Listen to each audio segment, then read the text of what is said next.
Le paradis, chant 24e, 24.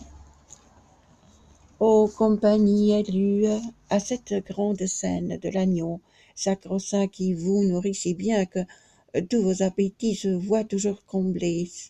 Si la grâce de Dieu veut que cet homme goûte les miettes qui pourront tomber de votre table avant que la mort mette à son âge en une fin, voyez l'immense amour que le pousse. Offrez-lui, vous qui buvez toujours à la source elle-même, d'où vient ce qu'il attend, la goutte de rosée. Ainsi dit Béatrice, et ces âmes heureuses tournaient comme le globe autour des pôles fixes, brillant d'un feu plus vif que ne font les comètes. Comme une horloge marche au moyen des rouages qui tournent de façon que, lorsqu'on les regarde, l'une semble au repos, l'autre paraît voler, et ces caroles dansant chacune à sa manière, laissez voir le degré de leur propre richesse, selon que leur allure était plus vive ou lente. De celle où je crus voir les plus grandes beautés se détacha soudain en feu si bienheureux que nul ne laissait voir un éclat aussi vif. Il tourna par 3 fois autour de Béatrice au rythme de son chant qui semblait si divin que mon esprit n'a pas le moyen de le dire. Ma plume saute donc sans rien vouloir écrire, puisque la langue et même l'imagination, prendre de tels plis, sont des couleurs trop crues. Ô ma très sainte sœur, qui si dévotement me le vient demander, l'ardeur de ton amour me fait me détacher de ma belle guirlande. Cette flamme bénite, après s'être arrêtée, dirigea du côté de madame Lalaine qui prononçait les mots que je viens de citer. Ô lumière sans fin, dit-elle, du grand homme à qui notre Seigneur a confié les clefs du suprême bonheur qu'il offrit à la terre. Examine à ton gré celui-ci sur des points simples ou délicats concernant cette foi qui te faisait marcher sur la face des eaux.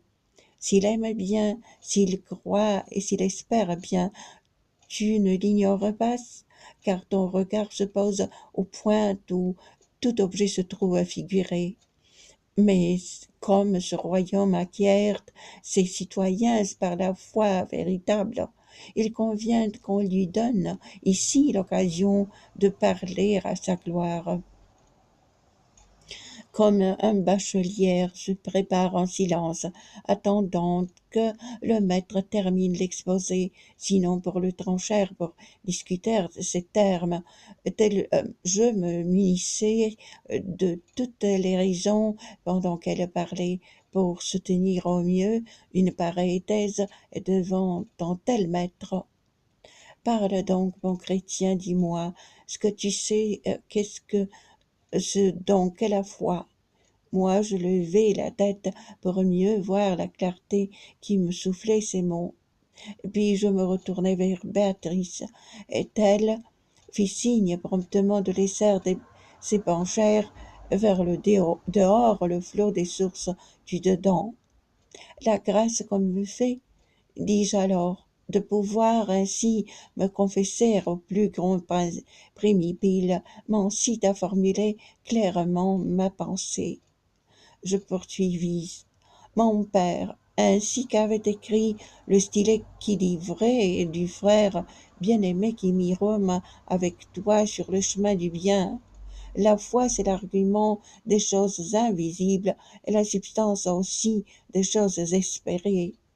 Si je l'ai bien compris, c'est là sa quiddité. Alors je l'entendis. Ce que tu dis est vrai.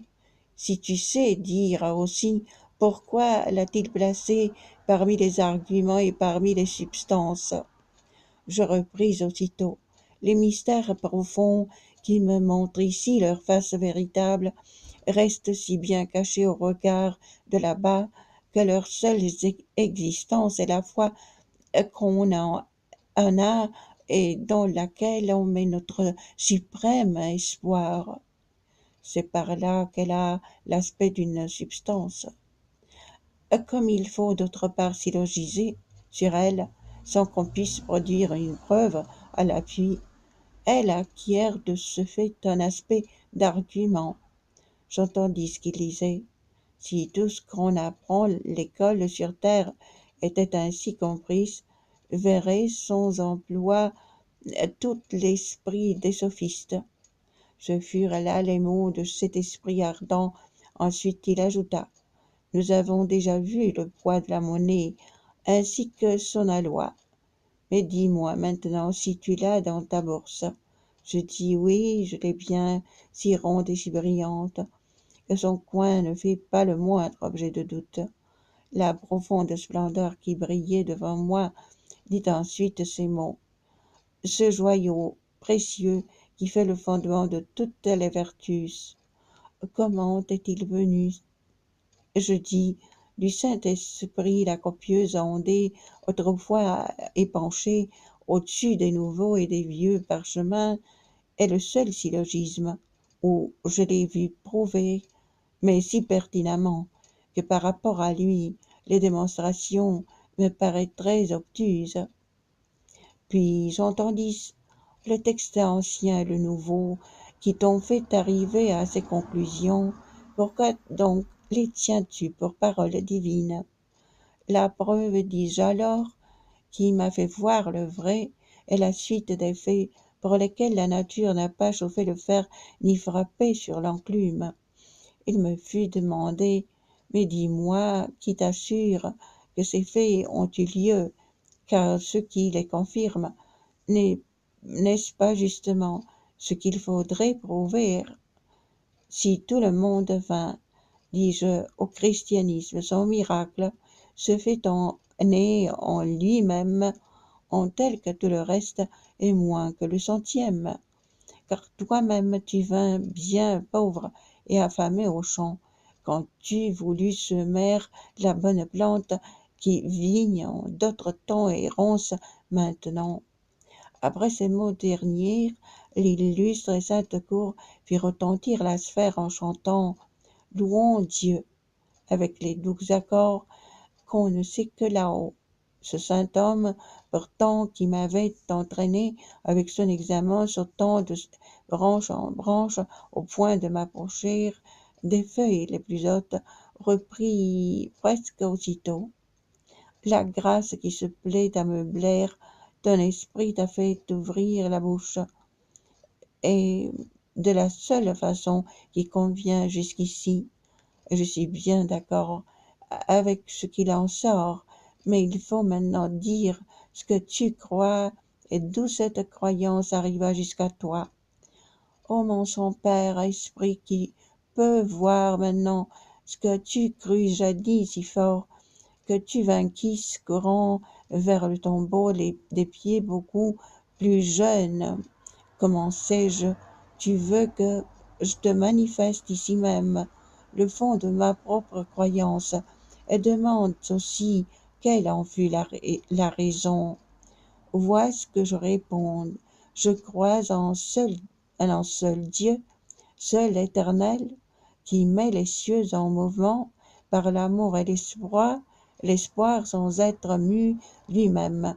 À la preuve physique et la métaphysique de cette foi s'ajoutent aussi les arguments puisés dans tout le vrai qui coule à flots d'ici, par la voix de Moïse et celle des prophètes, les psaumes, l'évangile, et par vous, écrivains, que le feu de l'esprit avait alimenté. Je crois à la personne éternelle et triplée. Je crois que son essence est triple et en sorte qu'on peut dire qu'elle et sont en même temps. Le mystère divin de sa condition, que je commente ici, le texte évangélique, l'a mis dans mon esprit à plus d'une reprise, telle fut l'étincelle et tel fut le principe qui s'est épanoui dans une vive flamme et qui sentit en moi comme une étoile au ciel, comme le maître écoute un rapport qui lui plaît, et quand le serviteur s'est tu, vient l'embrasser, montrant qu'il est content de la bonne nouvelle, ainsi me bénissant au milieu de son chant, 3 fois vint m'entourer la flamme apostolique qui m'avait fait parler sitôt que je me tusse, tant il eut de plaisir à m'avoir entendu.